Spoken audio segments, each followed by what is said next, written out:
So remember where we started. Jesus, the God who is love, come into the world as one of us to repair the world, to restore the world, to redeem the world, to resurrect the world, is teaching, is preaching, is healing, and is eating with tax collectors and sinners. And some scribes and Pharisees who have argued with Jesus, who have respected Jesus, who've said, Jesus, you're one of us, you're in the club, you make good points, you teach and you preach and you heal, and we like this thing that we have. They come to him and say, you're eating with tax collectors and sinners. Those are not the kinds of people that we eat with. Those aren't the kinds of people that we hang out with. Those aren't the kinds of people who we make community with. So, what's up with that? I mean, you are a respectable rabbi. Why are you eating with tax collectors and sinners?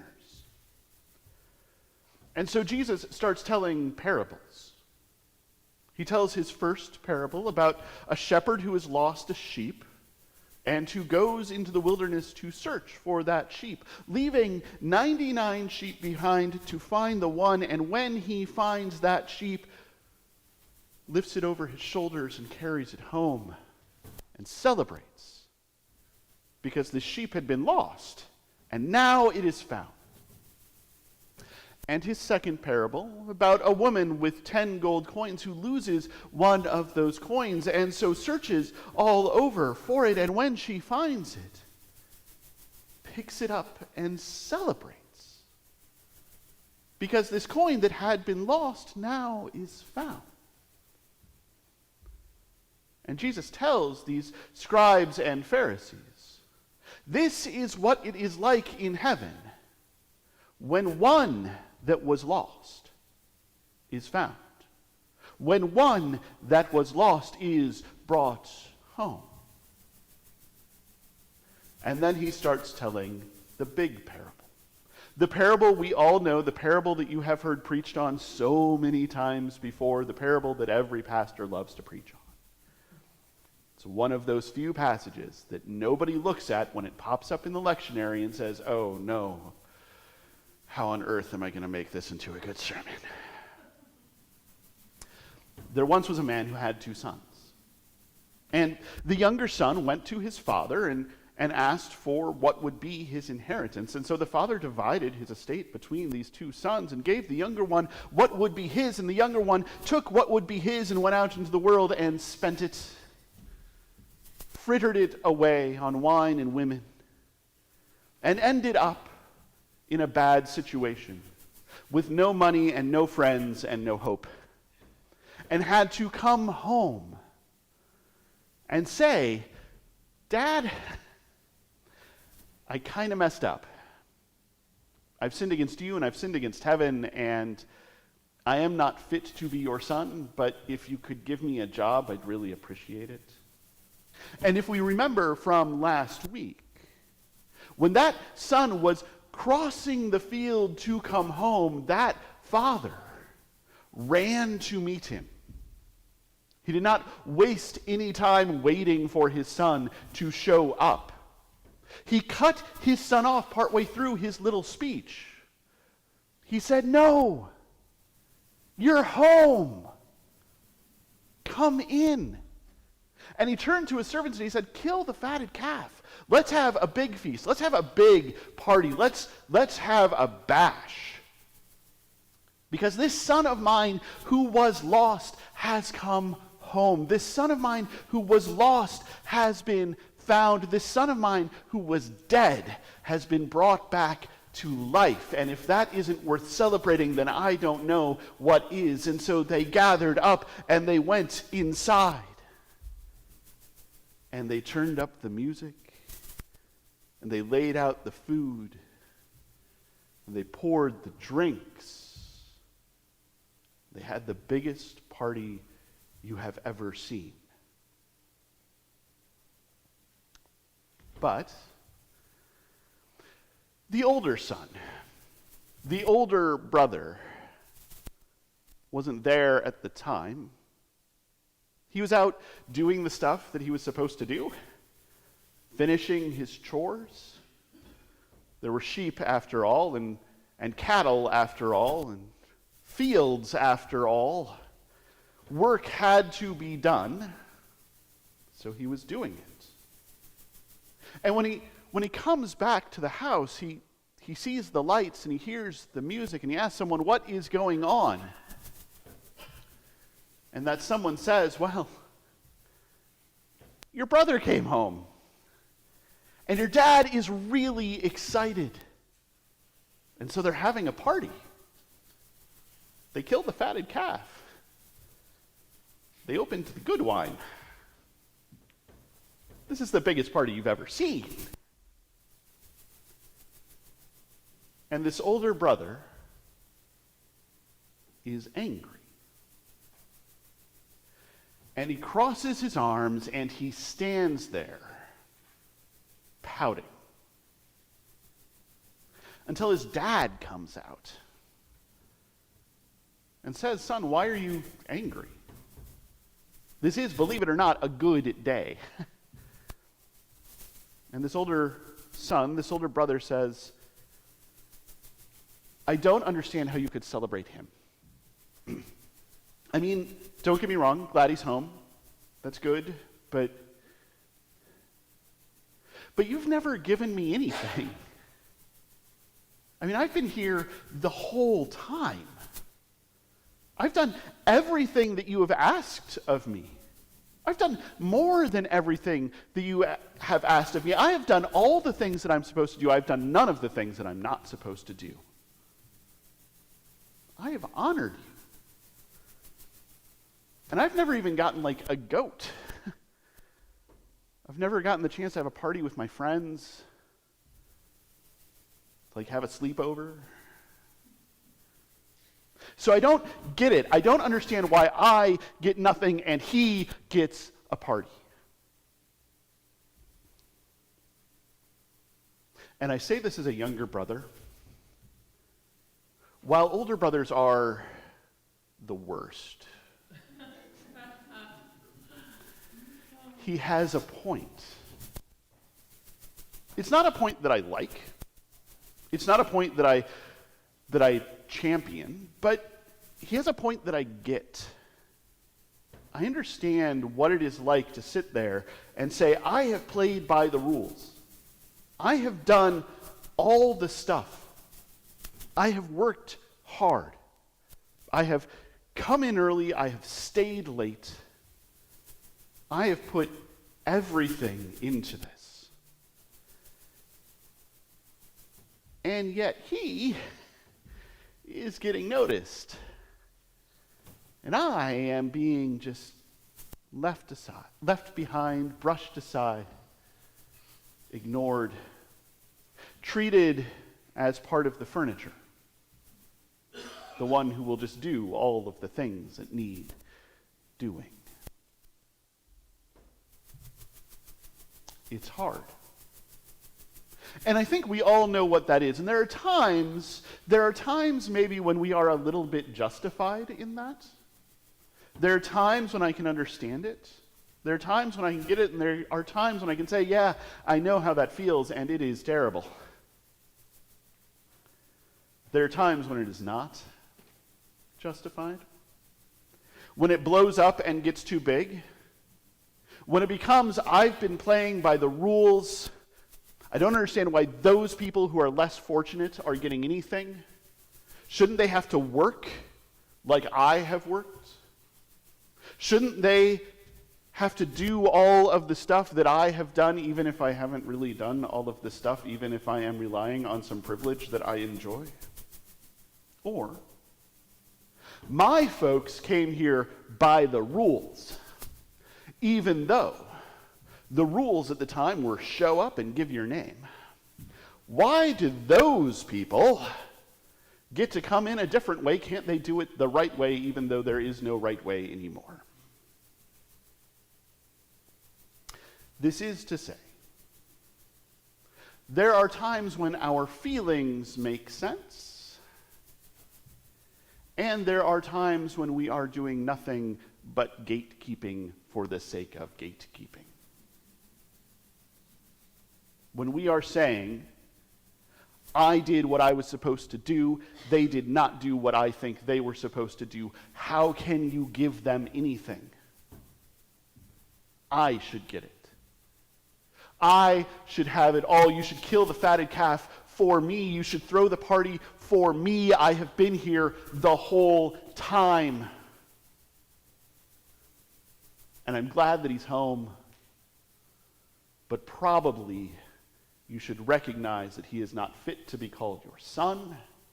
And the most you should do is offer him a job, preferably a gross one. Something to show him that he was lost. Something to show him that he was dead. Something that will remind him of that every day from here on out, so that he never thinks that he's as good as me.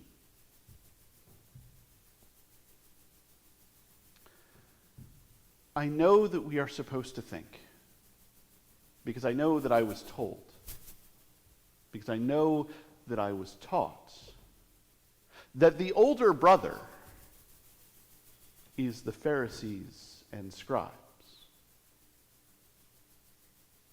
That they are gatekeeping by saying, why do you eat with tax collectors and sinners? We would certainly never allow them at our tables. Not until they change. Not until they get their act together. Not until they are good enough. I know that we are supposed to think, because I have been told, because I have been taught, that this is Jesus turning to those scribes and Pharisees and saying, look at how you're behaving when God wants to celebrate these tax collectors and sinners coming home, and you're suggesting that maybe they should get a reminder of who they are and who they have been. Because you have been here the whole time. You have been following the rules. You've been parsing the law. You've been trying to figure it out. Doing all the things you're supposed to do, doing none of the things you're not supposed to do. And now that these are being welcomed in, you are standing there with your arms crossed, pouting. And there's probably something to that. There's probably something to the idea that there are people who hold themselves up as paragons of virtue. And if not paragons of virtue, at least people who have been trying harder than other people,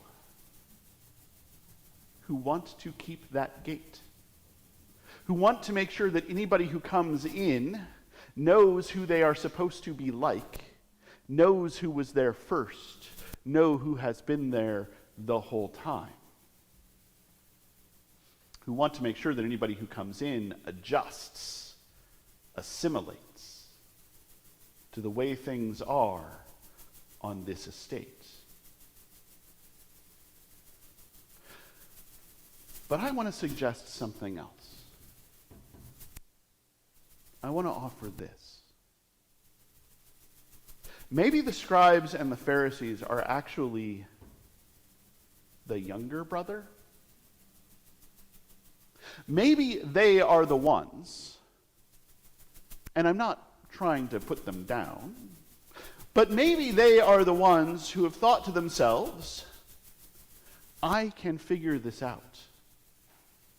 I can work out my redemption, I can work out my repair, I can work out my restoration, I can work out my resurrection. I can parse the law. I can do the things I'm supposed to do and not do the things that I'm not supposed to do. I can take my inheritance into the world and live with it and spend it wisely and invest well and make my way in the world.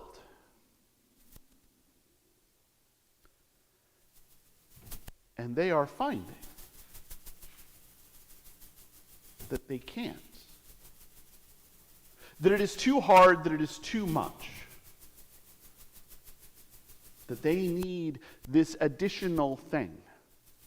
And not to say that they don't talk about it, not to say that they don't think about it, not to say that they don't believe in it, but they need this additional thing. They need this radical grace of God. They need this entry into God's estate, into God's reign of love, where there is enough and more than enough for absolutely everyone, where nobody needs to worry, where even the least enjoy enough bread, enough joy, enough mercy, enough love, and more than enough. They are knocking on the door. And Jesus is saying, look at this table. These tax collectors and sinners who have never had any hope in themselves, any thought that they could make it, that they could do all of the things that they're supposed to do and not do any of the things they're not supposed to do. These people whose entire fortunes have been placed on the grace of God, who know that they are nothing without the grace of God. These people who have been here the whole time. You think you've been here the whole time, and you would keep people out. But these who have been here the whole time, they've had everything. You can come and sit down, because in this reign of love, on this estate of the God who is love, we don't keep anyone out. I don't totally know if that works, but the lesson is the same. The trick of the powers of sin and death and everything that makes life last is making us think that there is a gate to keep. Is making us think that there are some rules that we have to follow. Are making us think that we have these things that we're supposed to do and these things that we're not supposed to do, and they're clearly laid out, and if we can just do those things, we'll be fine. And that those people who can't, well, if they manage to make it, they'll need to be reminded of who they were. But the truth of grace, the good news of Jesus Christ, the good news of the God who is love come into the world as one of us, is that the gate has been smashed. It is laying on the ground. The hinges are off. The pillars that held it have been knocked over. They are rubble. You can just come in. You can just come in, and there is a party going on. So come in and join the party and invite your friends and invite strangers and invite enemies. Go out into the towns, go out into the roads, go out into the countryside and gather folks up.